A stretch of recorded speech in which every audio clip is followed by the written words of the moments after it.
the wine glass shattered against the kitchen floor, red liquid seeping into the grout lines like blood. I stood frozen, watching James stuff designer shirts into his leather weekend bag as if he hadn't just detonated our entire life together.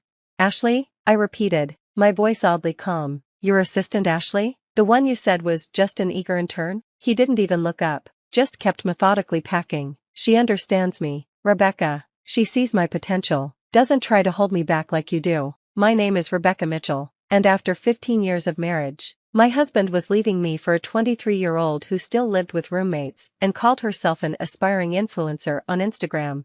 "Hold you back?" I laughed, but it came out hollow. "I supported you through law school, helped you build your practice from nothing. How exactly did I hold you back?" James finally looked up, his handsome face twisted into something I didn't recognize. "By being so damn perfect all the time. The successful investment banker who never makes mistakes. Do you know how suffocating that is?" I stared at him, really seeing him for the first time in months. The expensive new clothes, the gym membership he suddenly couldn't live without, the late nights at the office that never quite added up. All the signs had been there, I just hadn't wanted to see them. "And the trust fund?" I asked quietly. "The one we built together?" His smile turned smug. "Already taken care of. Had the papers drawn up last week. Technically, as managing partner of the firm, I had every right to protect our assets. The trust fund, $12 million we'd accumulated over 15 years of careful investing, smart career moves, and sacrifices." My stomach churned as I thought about all those nights I'd stayed late at the office, all the vacations we'd postponed, the family we'd put off starting because we were building something together. Or so I'd thought. "You can't just take it," I said, but even as the words left my mouth, I knew he could. James was a corporate lawyer, he knew exactly how to manipulate the system. He zipped up his bag with a flourish. "Actually, I can. And I did. Don't worry though, I left you enough to get by. Consider it a parting gift." I watched him stride toward the door of our penthouse apartment, designer bag in hand, looking every bit the successful lawyer about to start his exciting new life. He paused at the threshold, turning back with that practiced courtroom smile. "Oh, and Rebecca? Ashley and I are getting married in June. She's always dreamed of a summer wedding." The door clicked shut behind him, leaving me alone in the pristine kitchen I'd redesigned just last year, alone with the shattered wine glass, the seeping stain, and the knowledge that my husband of 15 years had just walked out on me. But here's what James didn't know, what his legal expertise and inflated ego had failed to consider. I wasn't just a successful investment banker, I was damn good at my job. And 3 months ago, when I first noticed the signs, I'd started preparing for exactly this moment. I pulled out my phone and dialed my lawyer, Margaret Chen. She answered on the first ring, as if she'd been waiting for my call.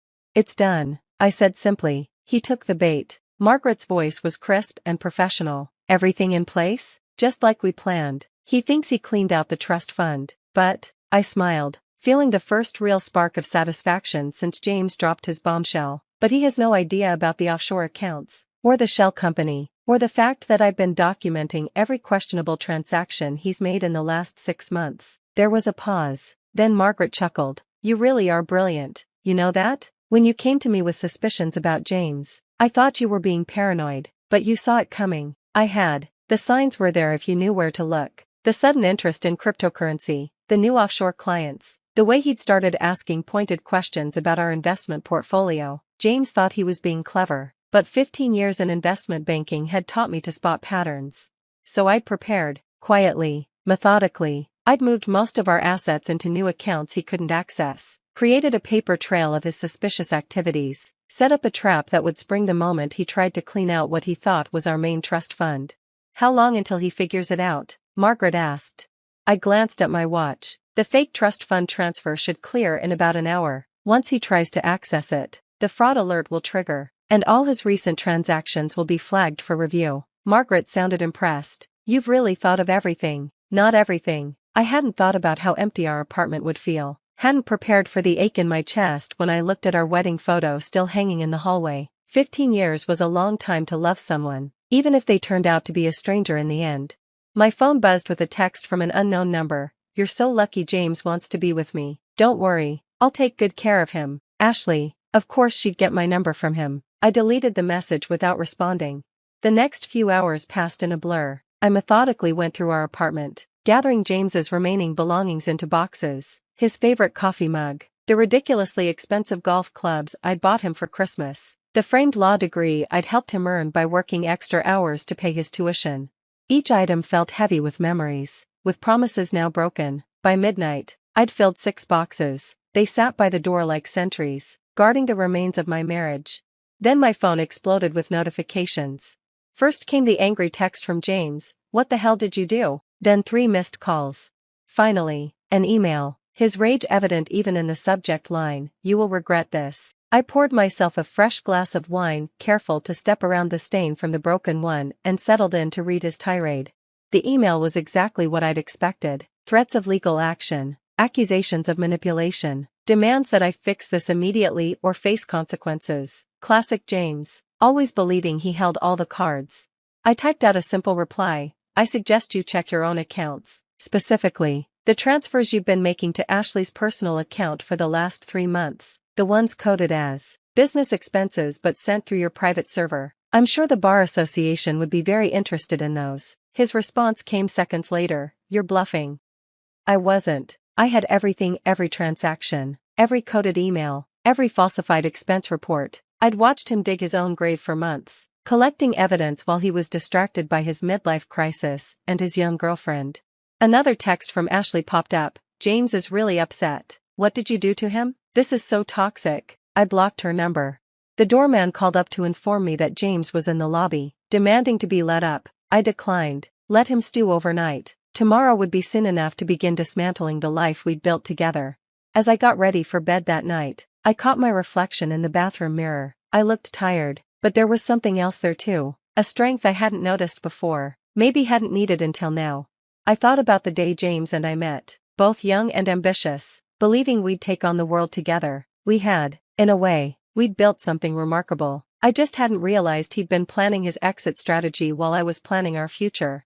My phone buzzed one last time. A message from Margaret: "Everything's in motion. Get some sleep. Tomorrow's going to be interesting." She was right. Tomorrow would be the day James discovered exactly what happened when you underestimated your wife. But for now, I needed rest. I crawled into our king-sized bed, my bed now, and stared at the ceiling, listening to the quiet hum of the city below. 15 years of memories echoed through the empty apartment, but for the first time since James walked out, I didn't feel like I was drowning in them. Instead, I felt something unexpected: anticipation. Because tomorrow, James would learn that his carefully planned escape with his young girlfriend wasn't going to go quite the way he'd imagined. Tomorrow, he'd discover that the woman he'd dismissed as predictable and suffocating had outmaneuvered him at every turn. Tomorrow, the real games would begin. The next morning, I woke to 17 missed calls and over 30 text messages. James had been busy. His messages devolved from angry demands to desperate pleas as the night wore on, ending with a final text at 4:37 a.m. "We need to talk, please." I took my time getting ready, selecting a crisp white blazer and my favorite Louboutins. If I was going to watch my husband's world implode, I wanted to look impeccable doing it. Margaret called while I was doing my makeup. "Are you ready for this?" "He's been calling my office since 6 a.m. "I'm ready," I said, applying a final coat of red lipstick. "Is everything in place?" "The bank has frozen all the suspicious transfers. The Bar Association received our anonymous tip about his creative accounting. And that private investigator's report you commissioned? It's devastating." I smiled at my reflection. Perfect. Time to end this. The law firm of Mitchell Associates occupied the top 3 floors of a gleaming downtown high-rise. James had insisted on the location when we first opened it, claiming the view helped close deals. I hadn't set foot in the building since I'd first suspected his affair, but I still had my key card. Some things he'd forgotten to take away. When I stepped off the elevator, the office was in chaos. Staff huddled in corners, whispering. Ashley was nowhere to be seen, but her desk had been cleared out. James's office door was closed, blinds drawn. Mrs. Mitchell, his secretary, Linda, rushed over. She'd been with us since the beginning, had watched us build this firm from nothing. "He's been asking for you all morning." It's bad." "I know, Linda," I said gently. "Why don't you take an early lunch? This might get uncomfortable." She nodded gratefully and grabbed her purse. As she passed, she squeezed my arm. For what it's worth, I never liked her. Too obvious with those short skirts and giggling. I approached James's office, my heels clicking against the marble floor. Without knocking, I pushed open the door. The great James Mitchell looked like hell. His perfectly styled hair was a mess, His expensive shirt wrinkled. He sat behind his massive desk, surrounded by papers and empty coffee cups. "What did you do?" he demanded as soon as he saw me. "The accounts are frozen. The bar association is asking questions. Even my personal cards are being declined." I sat down across from him, crossing my legs calmly. "I protected myself. Something you taught me, actually. Remember when you said every good lawyer has a contingency plan? This isn't protecting yourself," he snarled. "This is sabotage. You've ruined everything." "No, James, you did that when you decided to sleep with your assistant and steal our money." I pulled out my phone, scrolling through messages. "Speaking of Ashley, have you talked to her this morning? Since her bank flagged those transfers as potential fraud?" His face paled. "You wouldn't." "I already did. Turns out, moving firm money through personal accounts to pay your girlfriend looks a lot like embezzlement, especially when you code it as business expenses." He slumped in his chair, the fight draining from him. "How long have you known?" "About Ashley? 3 months. About the money? Longer. I'm an investment banker." "James, did you really think I wouldn't notice strange transfers and offshore accounts?" "Rebecca,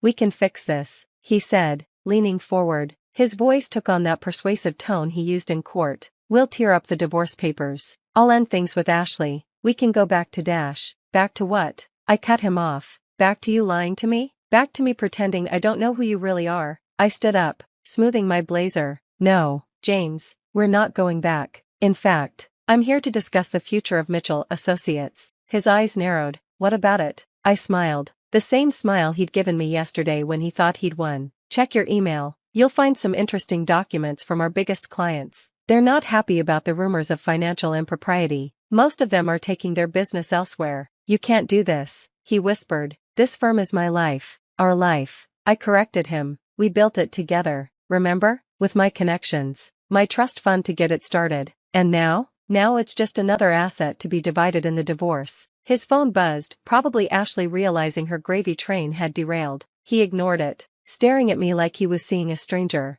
"Why?" he asked finally. "Why go through all this? You could have just divorced me." I leaned across his desk, meeting his eyes. "Because you thought I was weak. Predictable. You thought you could discard 15 years of marriage and walk away with everything we built.